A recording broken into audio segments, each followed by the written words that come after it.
you very much indeed, and thank you for the honor to be here. Muchísimas gracias. Es un honor para mí al haber sido invitado. El señor José María Aznar me pidió hace un par de semanas que viniese y yo estuve de acuerdo inmediatamente porque este es un grupo de personas realmente expertos hablando de estas cuestiones de forma franca, sin dejar fuera algunos aspectos acerca del futuro. Así que muchísimas gracias por encargarse de que pueda haber el partido a las 6. Y también Michelle, seguro que está muy interesada en ver el partido. Tengo que hablar de defensa. No sé si es un mal presagio, porque tuvieron ustedes un tema mucho más ofensivo esta mañana. Ahora me toca estar más a la defensiva. Y me voy a tratar de centrar en dos cosas. Porque a la hora de renovar la Asociación Transatlántica, creo que tenemos que entender un par de temas y cuestiones que solemos infravalorar y que seguramente están más vinculados a algunos de los temas y cuestiones de las que han hablado ya esta mañana. Pero voy a intentar darles el punto de vista de un alemán viviendo en Estados Unidos, no en Washington. Me encanta haberme ido ya de Washington, así que ahora estoy en Nueva York, aunque visito cuando es necesario Washington. Pero soy un alemán que vive en Nueva York y es sorprendente ver Europa y las relaciones transatlánticas desde la otra parte, desde la otra orilla del Atlántico. Hay un par de cosas que me gustaría mencionar antes de entrar en algunos detalles sobre seguridad y defensa, porque seguramente voy a tener que diluir un poquito el vino. Hemos disfrutado ya esta mañana un debate sobre el marco general de la Asociación Transatlántica. Pero desde un punto de vista general, debo decir que la relación transatlántica ahora mismo no está en buen estado.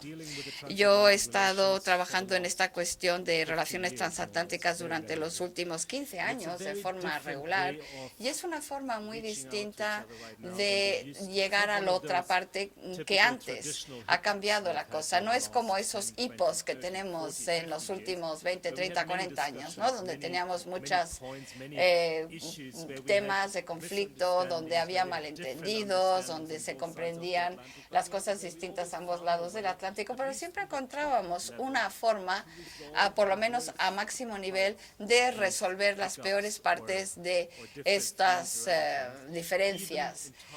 Aún en momentos donde el público era muy crítico en ambas partes, en Alemania quizás y en otras partes de Europa, pero también en los Estados Unidos. En este momento, sobre todo desde el punto de vista alemán, pero también desde el punto de vista de otros miembros de la Unión Europea, yo diría que hemos llegado a un nivel que es muy emotivo, altamente emotivo y también emotivo desde el punto de vista negativo. Y claro, las revelaciones de la NSA el año pasado desempeñaron un papel muy importante de la Agencia Nacional de Seguridad. Puede que hayan causado reacciones peores en mi país que en otros países. La gente en el Reino Unido pues estaban muy relajadas, ¿no?, al respecto. También Francia parece que la reacción no fue tan dura como lo fue en Alemania.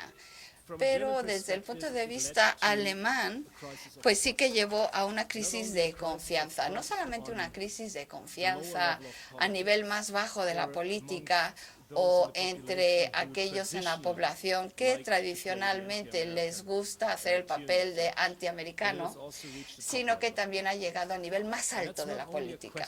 Y esto no es una cuestión solo del hecho de que alguien haya escuchado las conversaciones de Angela Merkel. En realidad, yo creo que ella tiene el modelo más antiguo de teléfono que hay en Alemania. Y no solamente era difícil para nuestros amigos norteamericanos conseguir la información de esas escuchas, sino cómo el otro lado del Atlántico hizo frente a toda esta situación. Y ahí observamos una crisis de comunicación que era algo nueva en la relación entre la Cancillería y la Casa Blanca, pero también entre los dos gobiernos. En una situación donde te enteras como presidente norteamericano que el teléfono de la canciller ha sido, que han tenido escuchas, pues cogemos el teléfono, llamamos al otro lado del Atlántico y decimos, pues hemos metido la pata, vamos a tratar de arreglarlo. Pero eso no pasó. Y el otro lado, Angela Merkel le habría encantado decir, bueno, nosotros hacemos lo mismo, no tan sofisticado como ustedes, pero seguro que nos podemos comunicar. Entonces, la Casa Blanca esperó hasta que la prensa reveló toda la historia. Si recuerdo correctamente, estamos hablando de finales de septiembre.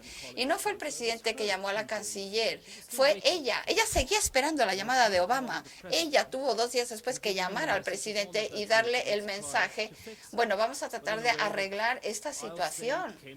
Yo voy a decir que tú venías de tu parte y no vamos a poner en riesgo las relaciones transatlánticas por esta cuestión. Así que puede parecer algo muy simple, pero desempeñó un papel muy importante a la hora de tratar con el otro a nivel superior, donde una relación personal sigue desempeñando un papel muy importante. José María, creo que usted ha tenido también estas experiencias muy a menudo, ¿verdad?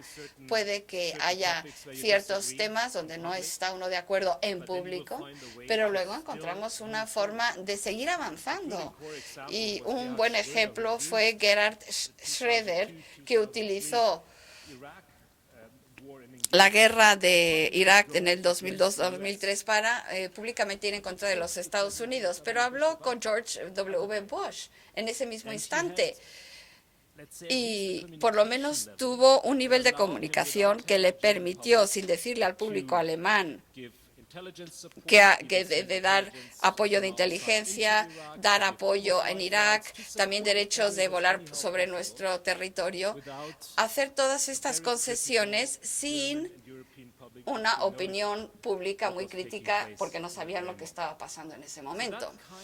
Bien, pues ese tipo de equilibrio se ve ahora mismo alterado y lleva bastante esfuerzo arreglar y volver a restablecer ese equilibrio. Y esto requiere aptitudes en comunicación que yo desgraciadamente no veo por el momento en la Casa Blanca.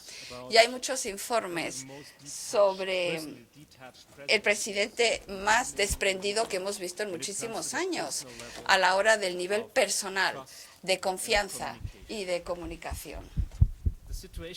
La situación no se hace más fácil. Acabo de recibir noticias hoy mismo y no me reiría si no fuera tan triste todo ello, y es que Alemania acaba de detener a un doble agente de nuestro servicio de inteligencia que estuvo espiando, y ahí está la ironía, que espió para Estados Unidos en el comité de investigación del Bundestag que se está haciendo cargo de las revelaciones de la Agencia Nacional de Seguridad. O sea, ya no se puede llevar a nivel más alto. Habiendo dicho esto, esto va a hacer las cosas aún más difíciles. Y estas historias tienen un efecto cascada en otros países de la Unión Europea.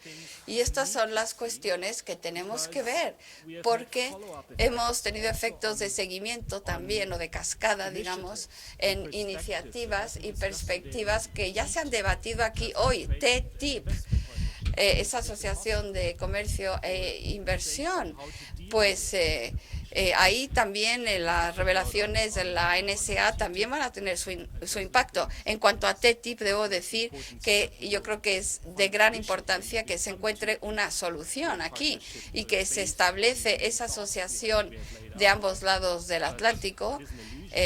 Pero es un espejismo creer que nos vamos a acercar a los objetivos tan objetivos del 2015 y que el Congreso norteamericano vaya a aprobar eso para entonces, porque ahora mismo el Congreso está en su fase de elecciones, con lo cual no va a pasar nada por el momento en el Congreso norteamericano. En Europa ya hay estas reacciones y los lobbies europeos ni siquiera se han formado todavía para fomentar estas contrarreacciones típicas que se ven cuando hablamos de un gran acuerdo comercial. Y ya en la fase de preelecciones en Estados Unidos también es un periodo muy difícil ahí por ello. Y para eso necesitamos voluntad a niveles más altos, a ambos lados del Atlántico, para encontrar una solución. Así que a lo mejor pensamos que esto no tiene nada que ver con temas de defensa y seguridad, pero no, está muy vinculado a ello, porque si queremos llegar a soluciones ahí, tenemos que encontrar un terreno común en estos temas también. Un segundo punto que quería mencionar, que es también bastante general sobre las relaciones transatlánticas, y a lo mejor les puede sonar ingenuo, pero en muchos gobiernos a ambos lados del Atlántico tenemos una nueva generación que está haciendo frente a las relaciones transatlánticas. Y esta nueva generación no está impulsada ya o motivada por un marco principal de pensamientos románticos y nostálgicos acerca de esas relaciones. Desde el lado europeo, alemán, tiene que estar vinculado a gratitud, más gratitud en cómo Estados Unidos nos ayudó a salir del mayor desastre que hemos tenido en nuestra historia, pero eso está alejándose. La joven generación ahora y la generación que ahora está en posiciones muy importantes en el mundo académico y en el mundo político y en el mundo de los medios de comunicación, ellos se han criado con las primeras manifestaciones contra la guerra de Afganistán, contra la guerra de Irak, contra muchas cosas. Es una atmósfera, un ambiente que hay que ver a un lado del Atlántico. En el otro lado del Atlántico tenemos cada vez más unos decisores políticos jóvenes con experiencia latinoamericana y asiática, pero no con la experiencia de haber estado basado en Europa y conociendo lo que significa esa relación. Así que no es cierto para todo el mundo, pero para cada vez más personas hay que convencerles de forma distinta de la necesidad que tenemos en tener esta relación transatlántica.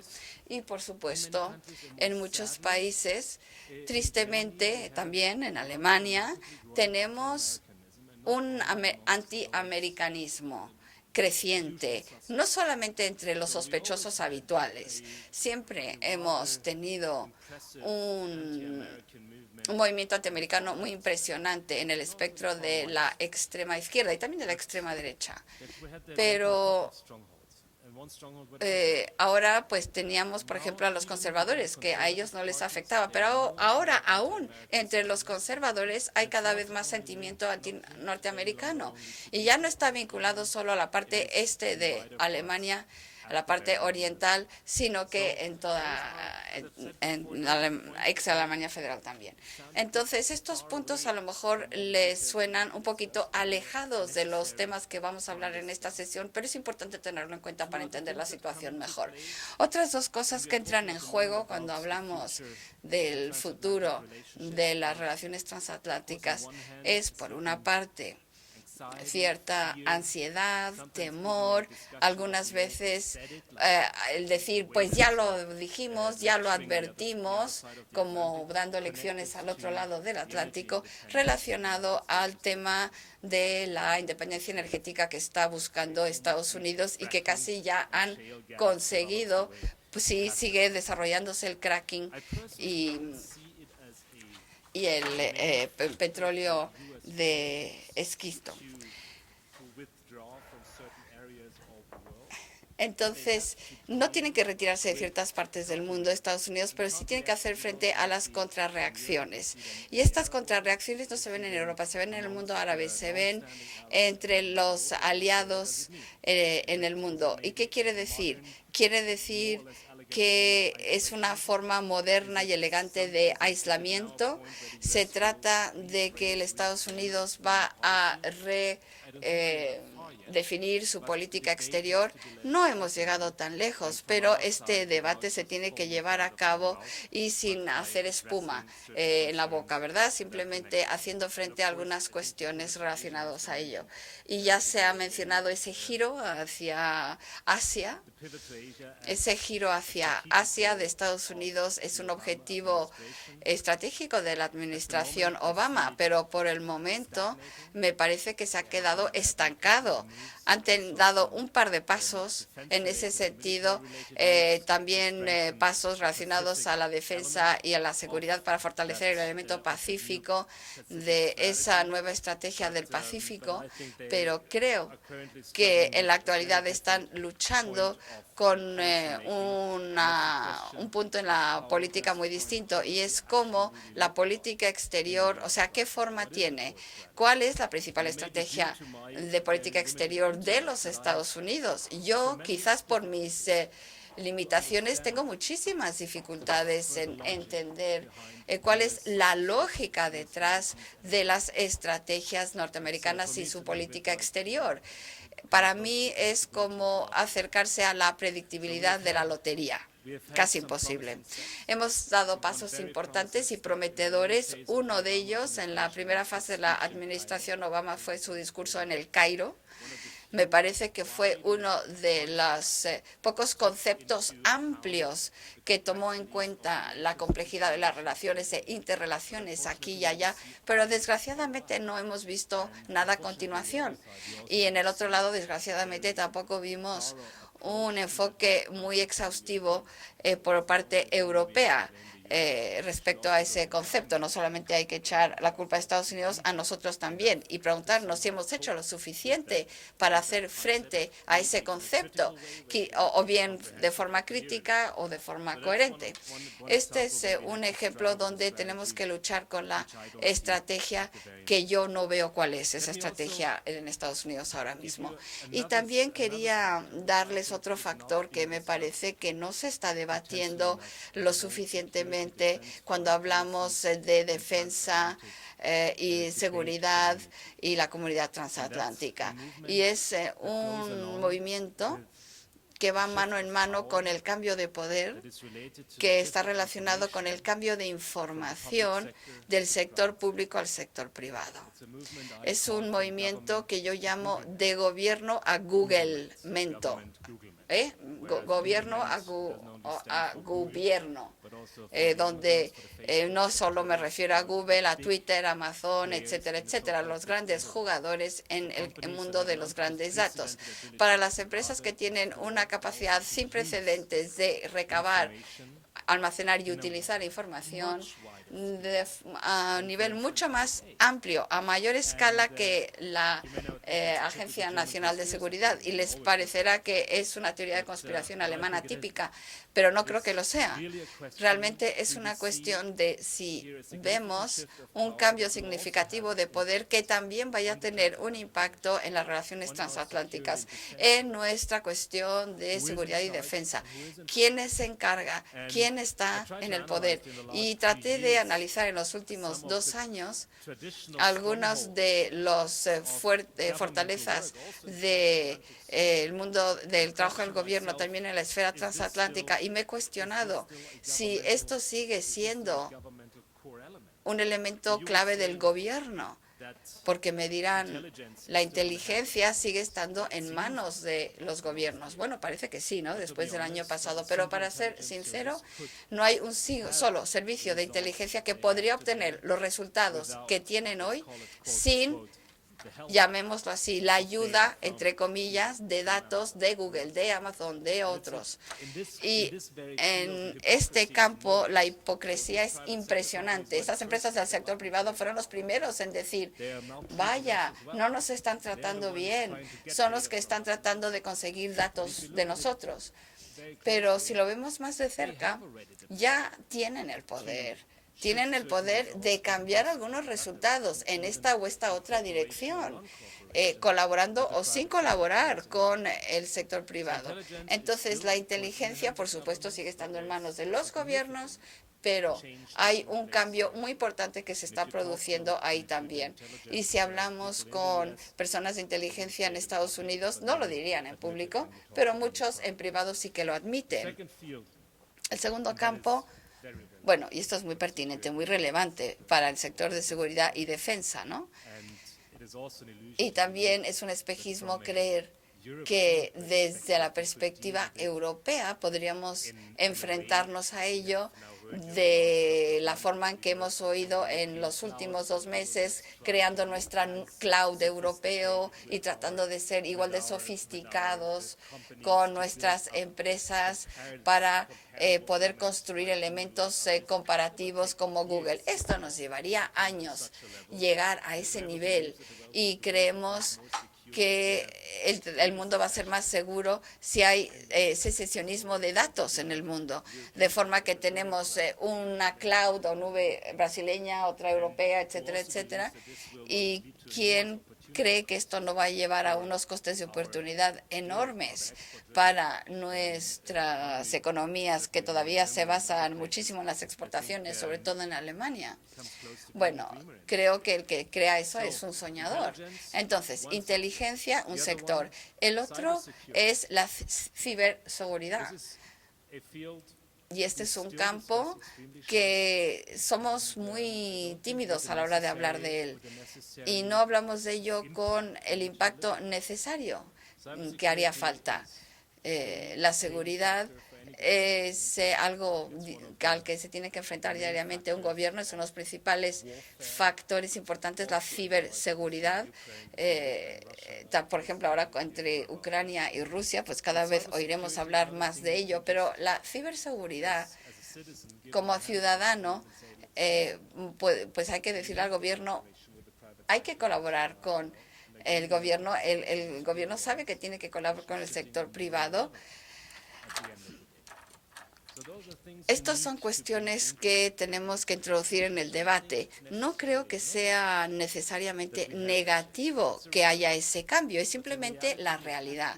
Pero es una realidad que tenemos que introducir en nuestros debates más amplios. Ciberseguridad, inteligencia, también elementos de política exterior, elementos clásicos. Eric Schmidt ahora está viajando por todo el mundo, está yendo a Corea del Norte tratando de encontrar una solución Google donde nosotros hemos fracasado. Claro que él también ha fracasado en su intento y seguramente no fue el enfoque más elegante el que ha elegido. A lo mejor más elegante que ese jugador de baloncesto que siempre viajaba a Corea del Norte. Pero demuestra una voluntad de jugadores importantes del sector privado que tienen acceso a Big Data, los grandes datos, de convertirse en un factor muy relevante en la política de seguridad y defensa.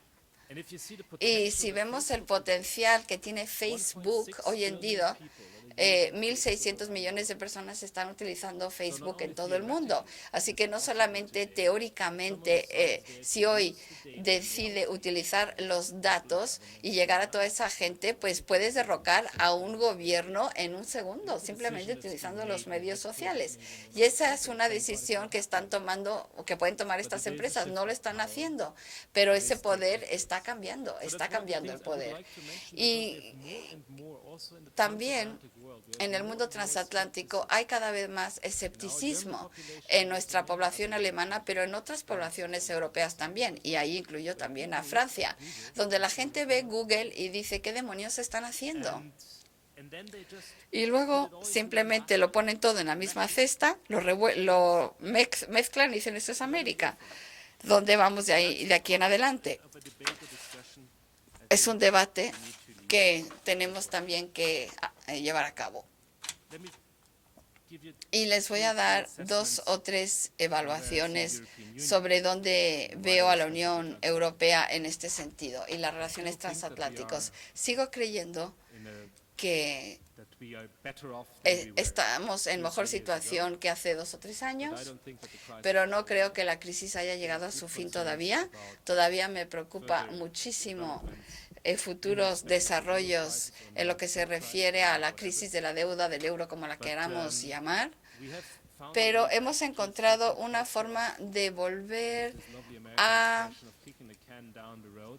seguir con las cosas como siempre, ¿no? Como cuando vamos dando pataditas a la pelota y vamos avanzando poco a poco, patadita a patadita. Pero hay un movimiento, aunque sea lento. Y en cuanto a la cuestión de dónde estamos ahora mismo en la Unión Europea, Desde el punto de vista norteamericano, algunas veces tenemos la impresión, pero bueno, esto es para provocar un poquito también, después de comer tan tarde hay que provocar, porque si no, ¿cómo nos mantenemos despiertos? Y creo que es aún más difícil hablar después del almuerzo y antes de un partido de fútbol. Me lo ponen todavía más difícil. Pero si veo Europa en este momento, sigo teniendo la impresión de que vamos a utilizar la analogía que tenemos al paciente Europa o toda la zona del euro. La Unión Europea o la zona del euro está ahí en la mesa de operaciones y 28 médicos con talentos muy diferentes están alrededor de ese paciente. Y de vez en cuando alguien se tropeza con el tubo y se desconecta la máquina de respirar y alguien se da cuenta y lo vuelve a enchufar. Sigue vivo el paciente, pero no está en buena situación. Y esto no funciona en una cultura que me gustaría ver a mí, donde se lleva a cabo un debate de Europa después de una crisis muy grave, donde una vez más quizás sea la experiencia norteamericana, pero echo en falta la profundidad de lo que ha tenido Estados Unidos en su siglo XVIII cuando se hablaba de los papeles federalistas, donde llevas a cabo un debate sobre el futuro de un constructo complicado, sí, pero que llega hacia el exterior con el lenguaje y llega a la gente.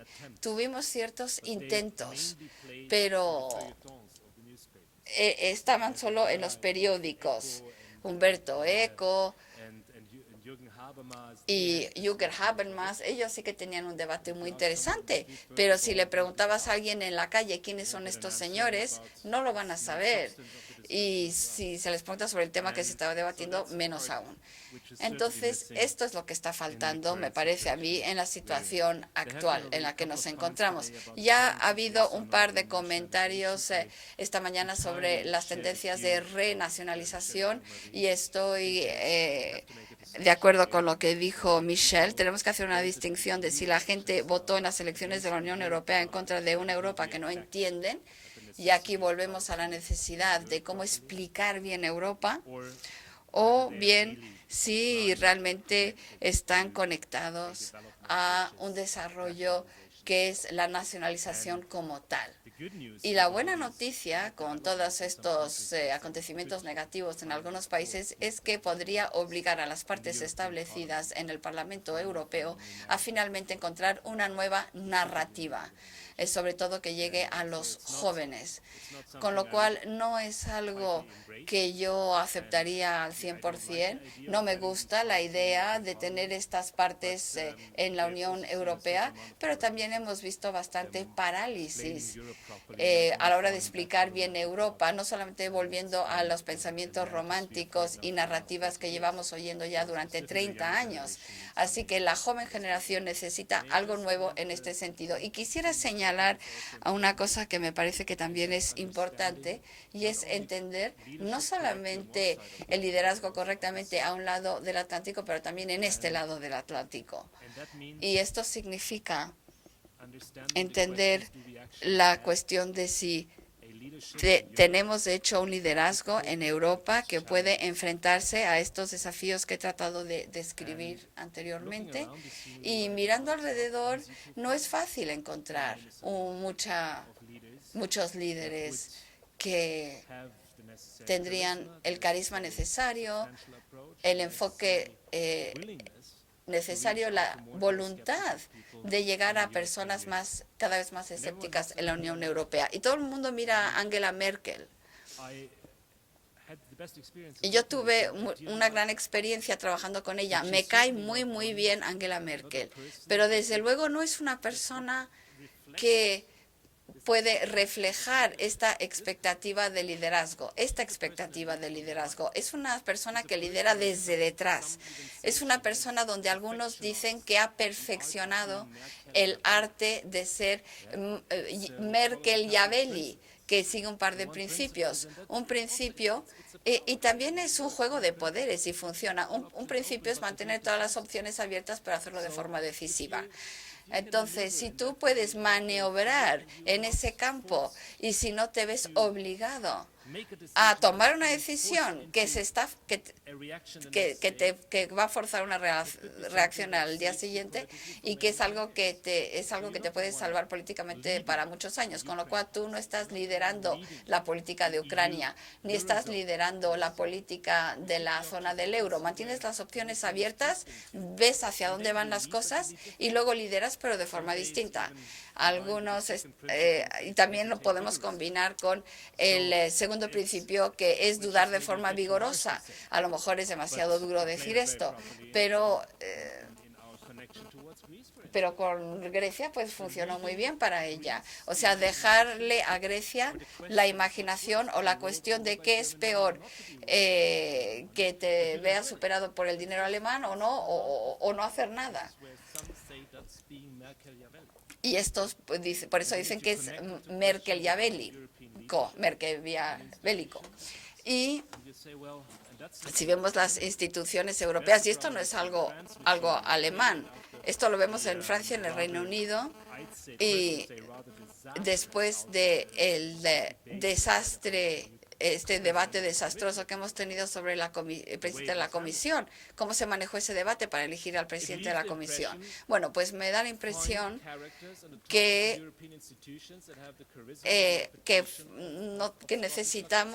necesitamos realmente un liderazgo claro. Y si le preguntamos al público alemán quién es José Manuel Barroso o quiénes son Cathy Ashton, seguramente te dice pues un jugador de fútbol, pero no te van a decir que es alguien que está liderando una institución europea. Y este es un principio que sigue siendo importante entenderlo si nos preguntamos para asuntos europeos, para cuestiones de seguridad y defensa, y también si hablamos de la siguiente alta representante de la Unión Europea para relaciones exteriores, alguien que diga, los jefes de Estado, sí, estamos encantados con alguien que pueda dar un mensaje, que pueda brillar. ¿Se trata de eso o es que nosotros queremos brillar y no queremos alguien no brillante en la institución? Porque nosotros queremos ser la estrella y no dejamos que el jefe o el líder de esa institución sea brillante. Pero para política exterior y defensa necesitaríamos a alguien que esté dispuesto a asumir ese papel para la Unión Europea. Y soy un poco pesimista al respecto. Y entonces, con este escenario, ahora tenemos que enfrentarnos a Ucrania, con Siria. Tenemos la situación de Irak, que está todo muy interrelacionado. Las siguientes 2 semanas van a ser cruciales en cuanto a Irán. Luego, con la narrativa que entró en un invierno árabe y se va a quedar en ese invierno árabe. Tenemos que enfrentarnos a numerosos problemas geopolíticos con riesgos societales, medioambientales, etcétera. Y necesitaríamos un enfoque transatlántico para enfrentarnos a todas estas cuestiones, pero estas debilidades a ambos lados del Atlántico no es lo más prometedor. Si hablamos de Siria, si por una parte vas de la niña roja a la alfombra roja, es muy difícil ser creíble. Si hablamos de Ucrania, si no encontramos una unión en la Unión Europea sobre cómo enfrentarnos a Rusia, y Alemania es parte de ello, porque tenemos nuestra dependencia energética, tenemos nuestros vínculos con el sector privado, con el ruso. Y eso es distinto a lo que podemos encontrar aquí o en Francia, pero también es distinto a la conducta de Hungría, que yo creo que ha ido demasiado lejos en la dirección de Rusia. Unidad no la veo en este momento. Y nuestros presupuestos de defensa es un sueño, no sé si Michelle está de acuerdo conmigo o no, pero creo que es un sueño pensar que van a subir los presupuestos. Van a encogerse más los presupuestos de defensa y seguridad. Y en el 2012 tuvimos 45.000 millones de euros menos en los presupuestos europeos. 45.000 millones es como todo el presupuesto de defensa de Alemania. Pero siempre y cuando tengamos que tratar con problemas de paro y otros problemas nacionales, no vamos a ver un movimiento en este sentido, con lo cual tiene que ver con reunir y compartir decir tiene que ver con profesionalizar ciertas partes del ejército y pensar en soluciones europeas y soluciones entre diferentes jugadores. Lo hemos intentado, pero hemos fracasado, porque las culturas son distintas también en Europa, pero deberíamos de seguir intentándolo. Creo que es necesario y es inevitable. Y el último comentario que me gustaría hacer es y que cuando hablamos de cómo hacer frente a los problemas de seguridad o de defensa o temas transatlánticos, quizás voy a ser un poquito provocadora aquí también. ¿Por qué seguimos hablando solo sobre valores compartidos en nuestras relaciones transatlánticas?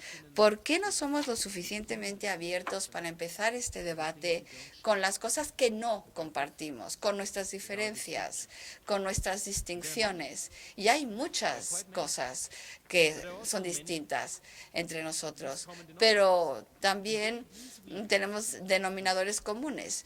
Y creo que en este sentido, esta iniciativa de la Cuenca del Atlántico es magnífica porque también ejerce presión sobre las relaciones clásicas transatlánticas, empezar un debate sobre la base de entender nuestras diferencias. Y esto no tiene que ser en una atmósfera hostil, se puede hacer de forma amistosa, pero ahí es donde habría que empezar, creo yo. Bueno, creo que ya he hablado demasiado, pero quería ver las cosas desde un punto de vista distinto, porque estas son cuestiones de las que tenemos que hablar y soy un poquito más emotivo en algunas cosas que en otras, pero creo que no prestamos suficiente atención, porque podríamos hablar muchísimo del 2% del PIB, aquí 1,3% del PIB allá para defensa, gastos de defensa, esto y lo otro. Podemos hablar de qué es lo que hacemos ahora en Siria, si no hacemos nada, ¿qué pasa? Podemos hablar de todo eso. Pero esto hay que arreglarlo antes, porque si no, no vamos a encontrar una solución común para Europa y para cómo enfrentarnos a Rusia en el futuro, porque vamos a tener que enfrentarnos a Rusia en el futuro y vamos a tener que encontrar una forma de mantener a Rusia no lejos, pero cerca. Pero por otra parte no podemos permitir lo que está pasando ahora, lo que ha pasado en Crimea. Me gustaría oír lo que nuestro otro invitado va a decir sobre esto. Bueno, ahora ya me callo, me preparo mentalmente para un partido que seguramente vamos a perder, porque vuestro equipo es muy bueno, debo decir. Y muchísimas gracias por vuestra atención.